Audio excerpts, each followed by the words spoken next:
What's going on, everyone? I'm TheIntel, and today I wanted to share my experience of diving into the Silent Hill 2 remake as somebody who's never played any Silent Hill game. Not the Silent Hill 2 original, and not any other game other than that. I have not played any of the games. If you're in the same boat and you're wondering, will I buy this game? Is it worth picking up? I'm not sure if I like Silent Hill. How do I know if I like it? I decided to make this video, and I'm going to come at this from the perspective of somebody who's played more modern survival horror games like Dead Space, Resident Evil, as that's really the only survival horror games I've played. It's not my favorite genre, but I do like it from time to time. I really do like Resident Evil and Dead Space, so that's the perspective I'll come at this from. Before we begin though, I will say a code for the game was provided by Konami to check out this game for this video, so thank you to Konami for giving me the opportunity to play this game. First off, Silent Hill 2 is widely regarded as one of the best survival horror games ever made. It's not just about jump scares and creepy monsters, it's a deeply psychological experience. The game revolves around a man named James Sunderland, who receives a mysterious letter from his deceased wife, beckoning him to the fog-covered town of Silent Hill. This narrative sets the stage for an exploration of grief, guilt, and psychological trauma, making it really compelling, to be honest. I knew very little about Silent Hill 2, to be honest. I basically knew nothing. So when I jumped in, this kind of story setup was really interesting to me. I don't know, I just immediately kind of clicked with it. I thought it was such a unique story I've not really seen in really any game since this game. This game came out in the early 2000s, and I've never really seen a story like this in any other game, so it just shows it's, even however many years later, it's still a very unique storyline. One of the standout features, and one of the main reasons the game got a remake, was visual fidelity. I never played Silent Hill 2, like I've said, so I went back and looked at some gameplay footage of the original Silent Hill 2, and it was very clear to me how much they have upgraded this game. I looked at some footage on YouTube, and wow, the level of graphical upgrade from the original to the remake is outstanding. You know, the original's got kind of fixed camera angles, the remake's third person, over the shoulder, and just everything looks incredible. Like it's kind of a crazy upgrade. If you've played the original and you're coming in and playing the remake, I can only imagine how crazy it is seeing the level of visual upgrade. If you've not played the original, or you have played the original, my opinion is the haunting landscapes and the atmosphere of this game bring the town of Silent Hill to life in just stunning detail. The beautiful lighting effects. I played on PlayStation 5, and you get the lumen, I don't know what it's called, I guess the lumen lighting, I think it's global illumination is it called. But basically, I played on quality mode, and the lighting is just outstanding, and the texture work and just the little details around the town is just beautiful. It really does feel like an actual town. The town's actually not that big, but, you know, just all the details really bring it to life, really. After playing the remake, I'm definitely curious to go back and revisit the original Silent Hill 2, because the atmosphere and just visuals of this remake is amazing. You know, I mean, I love just how atmospheric this game is. You know, the fog is amazing. Just, I don't know, the fog always put me on edge. You know, when I was walking around town, I just see the fog, and I don't know if the game actually was playing tricks on me, or if it was just or if I was just going a little bit crazy, but like, I was like swearing I was seeing people in the fog. Don't know if there actually was, but it always creeped me out. I hated being out in the town on the streets, because I don't know, I just felt like I was being watched all the time, and I think that's just such a cool thing they've been able to pull off. Just fog. The fog really does play such an incredible part in the game. You know, I mean, the sound design as well is really impressive with the fog. I'll talk about sound design a little bit later, because that's something that is fantastic that I want to talk about a little bit later in its own little bit. But I want to talk about something that I think is more important to most people, and that is the gameplay. As a first-time player like me, you might be a little curious on what is the gameplay. Is this like a Resident Evil thing? Is this a bit more no combat? Is it more Outlast? What is this game? So the remake does feature modernized controls, gameplay, and everything, and I would say the gameplay is more closer to something kind of like, definitely closer to Resident Evil, but with less combat is the one I would say. There's a lot of combat in the game, but I would say that I think the opening hours feel a little less combat heavy than something like the Resident Evil 2 or 3 remakes, or even 4. The game definitely feels like it focuses more on exploration and puzzle solving, I'd say, than maybe Resident Evil. I don't know if that's a popular opinion, but for me at least, from the Resident Evil games I've played, which I've played 2, 3, 4, and 7 and 8, I do feel that this game feels a little less combat heavy. It feels a bit more focused on that atmosphere and mainly that psychological horror, because again, I'm telling you, I was going crazy walking around town. I swear I was seeing people in the fog.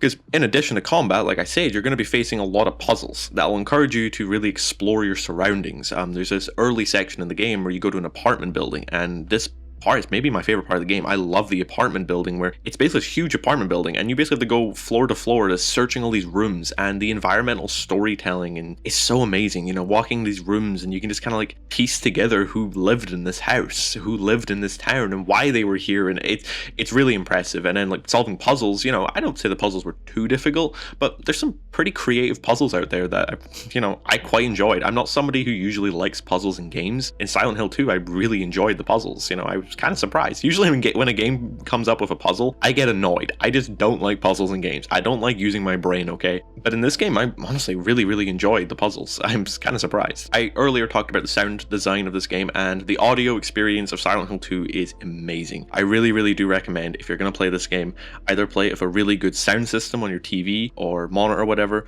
or play it with some good headphones, because the sound design is unbelievable. Like, this game just sounds amazing. Like, you can really tell the developers at Bloober Team spend a lot of time making the audio just terrifying. Like, I'm sorry, every time I like turned a corner, I was like on edge, because just the sound of everything. When you get close to an enemy, it plays like radio static, and I kid you not, this is like the most terrifying sound you will ever hear.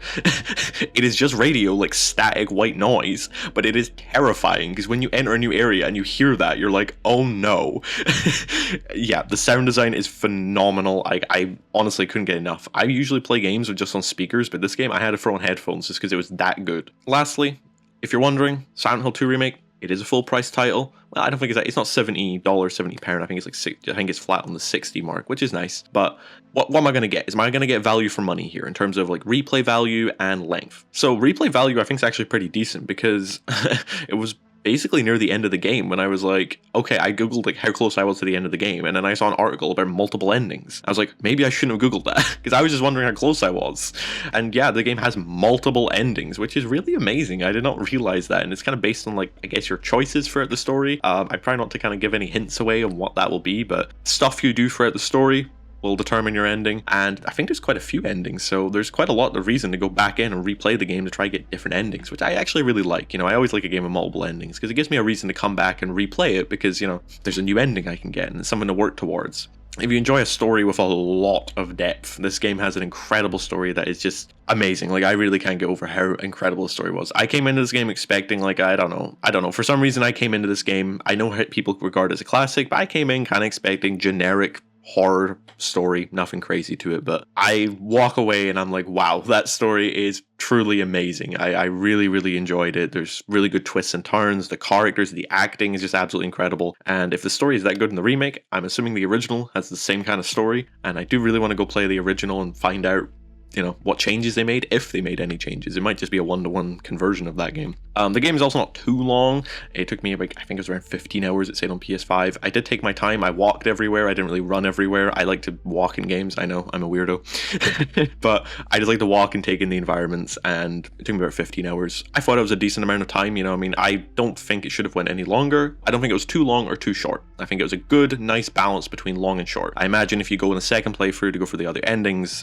you could probably to like knock it out in like maybe like 10, maybe like even like under 10 hours. I don't imagine it's that long if you know what you're doing. So in conclusion, if you're considering diving into the Silent Hill 2 remake as a first-time player, I wholeheartedly recommend it. The combination of the incredibly rich and deep story, captivating visuals, like they're top-of-the-class visuals that, you know, very few games are even hitting this level of visuals. You know, I play on quality mode on PS5 and it just looks phenomenal. The incredible audio, again, it's one of the very few games I will, you know, turn the speakers off and throw some headphones on just so I can get just right in there in the audio and just hear every little detail. This is one of those games you just gotta get in there and experience that audio. It's also really scary, but, you know, it's also just really well designed audio. The gameplay's also pretty decent, you know. I mean, I will say the combat is fine. I wouldn't say it's anything amazing, you know. I wouldn't really recommend the game if you're just looking for combat, but if you're someone who's interested in just atmosphere, environment, I think you'll really enjoy it. I think Silent Hill 2 is the perfect entry point for newcomers like me. I want to play the other games in the series, but I'm kind of like, are they going to get remade? They're not really easily playable. Like, I'll probably have to play them on PC, the other ones, but I do want to play the other titles. So hopefully Konami will do some sort of remaster,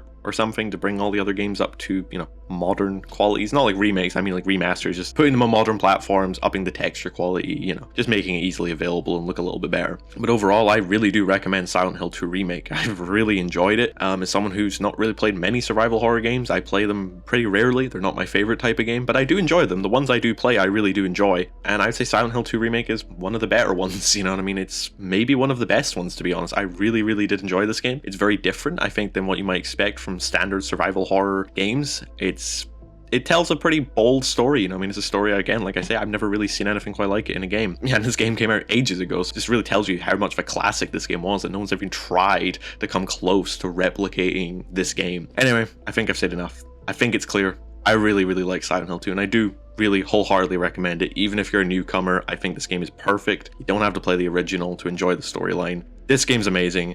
So get ready to step into the town of Silent Hill and get scared, because you're gonna get scared. But anyway, I've been the Intel, and I hope you have a lovely